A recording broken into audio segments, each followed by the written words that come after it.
Hello YouTube and welcome back to the FIFA 17 Sunderland Career Mode. This is episode 41 today, and as you can see here, we're getting the episode started with a game at home against Crystal Palace. I'm not sure if the table will be shown here, but as you can see, we're starting again with the lineups before this game, and as you may have been able to see in previous episodes, maybe it's not, but anyway, just in case, Crystal Palace are actually top of the Premier League table. So we're coming up against a team that are playing really well in the league so far. So here is our lineup.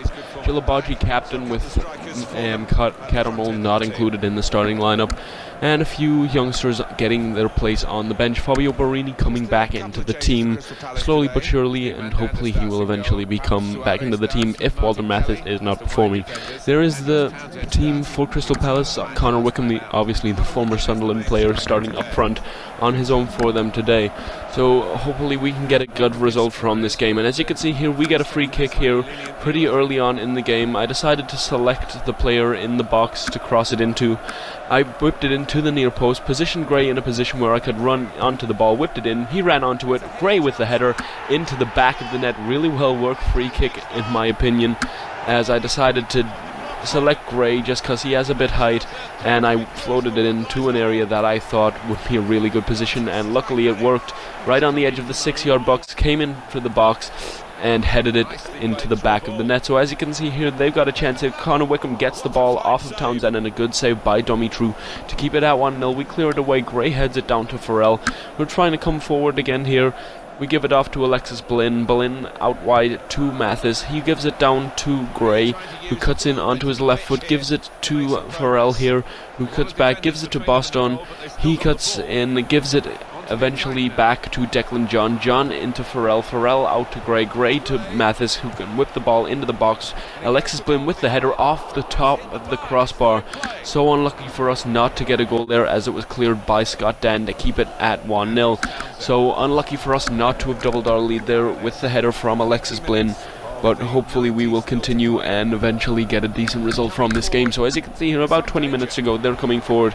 Bakary Sako gets the ball, whips it in to Yunus Balanda, who heads it down into the back of the net to make it 1-1. Disappointing for us to concede like that, as Sako just whips it in on his left foot and nobody is marking Balanda, and he can just head it down into the back of the net. So as you can see here, with about 5 minutes to go, we're trying to come forward once again after disappointingly losing our lead. But anyway, Gray picks it up here, gives it into Jan Carmo. Carmo sees the run of Zakaria. He plays it through to him. It goes wide. Zakaria pulls it back to Carmo, who hits it first time into the back of the net. Really good finish from Jan Carmo to score into the back of the net. So he's on a decent scoring run at the minute, after he scored 1 or 2 in the last episode. But Zakaria then pulled it back and first time, and a really good first time finish by Carmo to make it 2-1. And as you can see here, injury time comes up. They get a chance here. Kelly tries to pass it off. Blin wins it and clears it, luckily for us, and we get it with Carmo here. He gives it into Gray. Gray with the ball back to Carmo. Carmo can see the run of Gray, plays it through him, but he is tackled, and that is the full-time whistle. So despite not getting a goal there right at the end, we do score a late goal, which gives us a win against the team that were top of the table. And we do really well to get the win there after coming 1-0 up, then having them equalize with about 20-15 minutes to go. Luckily we come away with the win, which is a really good result for us against the side that are top. So I do believe they were still top after that game. But anyway, you can see we're getting into the second game of this episode, which is away at Carrow Road against Norwich City. So obviously they do start in the Championship on career mode, but they are in the Premier League now. I believe they were last season as well, so they must have been promoted the first season. But anyway, here, as you can see, the teams are going to be shown again. There's Jan Carmo actually in the starting lineup today after coming off the bench to score the winner in the last episode. And there is the team for Norwich City, using a pretty usual side for them that they have, except for a couple players that I believe they have brought in, such as Kashmir Ninga from Montpellier, I believe, who does look a decent player on career mode. And that's our team again. I'm sure I used pretty much the same team, except for Carmore starting over Borja Boston. So anyway, as you can see here, the game's kicking off here. and they're just passing it around from kickoff, and they lose the ball straight away. Jan Carmo slips it through to Craig Farrell. Craig Farrell with the strike off the post. So after Martin gave the ball away, we almost scored in the second minute of the game. That was unlucky for us not to have taken the lead there after we had a really good chance. And once again, they almost give the ball away. Martin picks up the ball again. He passes it off to Murphy. Murphy into Ninga. Ninga loses the ball. Blinn gives it off to Gray. Gray sees the run. Actually, no, he doesn't. He backheels it to Mathis. Mathis passes it to Farrell, who sees the run of Jan Carmo, slips it through to him, and first time hits it into the back of the net. So 2 games in a row, he scored. This time an early one after the really late goal in the last game. And a really good play from us by Farrell to slip it through the other side of the defender that Carmo was, and a really good first time finish into the bottom corner to make it 1-0. As you can see here, the game is slowly but surely coming to an end. As you can see here, Kingdom comes on for Gomez, just because I need to give one of the players from the Youth Academy a certain amount of appearances, so I decided to do Kwame Kingdom, as he looks like he could be a player that I've trained him up a bit, so hopefully he will do a job when I bring him off the bench, just to get that board expectation completed. So a 1-0 win there, another victory in this episode, a really good win that is. And as you can see here, we're going to get into the final game of the episode, which is against Everton at home. We're actually in second now, and we could go second with a win against Everton, as we're only a few points behind Crystal Palace now, so we can catch up to them if we win this game. As you can see, Cattermole back in the starting lineup, the captain leading the team out today.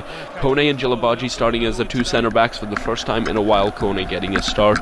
And as you can see in the Everton side, Danny Welbeck started, and he will be a handful for us probably, as he is a player that played really well when he was on loan at Sunderland. As you can see here, once again going with the 4-4-2, the same strike force that won us the game in the last episode. This time Boston on the bench. Craig Farrell also back on the bench, as Cattermole is back in the lineup. And as you can see here, Danny Welbeck starting up front, but a few youngsters in this side, with a backline that doesn't actually usually play in real life. And as you can see here, despite starting Danny Welbeck, they do have Romelu Lukaku on the bench, which I did not realise at first, as I thought with them having Welbeck starting up front, they must have sold Lukaku, but obviously not. He was just on the bench, so even if Welbeck comes off, they've got Lukaku to come on. As you can see here, we're trying to get an opening early on in the game. We lose the ball. Besic gives it out to Browning, who loses it to Cattermole. Cattermole into Jan Carmo, who has the strike off the post. Unlucky Jan Carmo once again having a strike.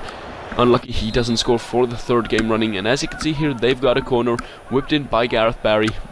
It goes out to Matt Penning, and he gives it off to Dowell. The defence leaves him, and he puts it into the bottom left-hand corner. So really bad defending there. I tried to go to him with one defender.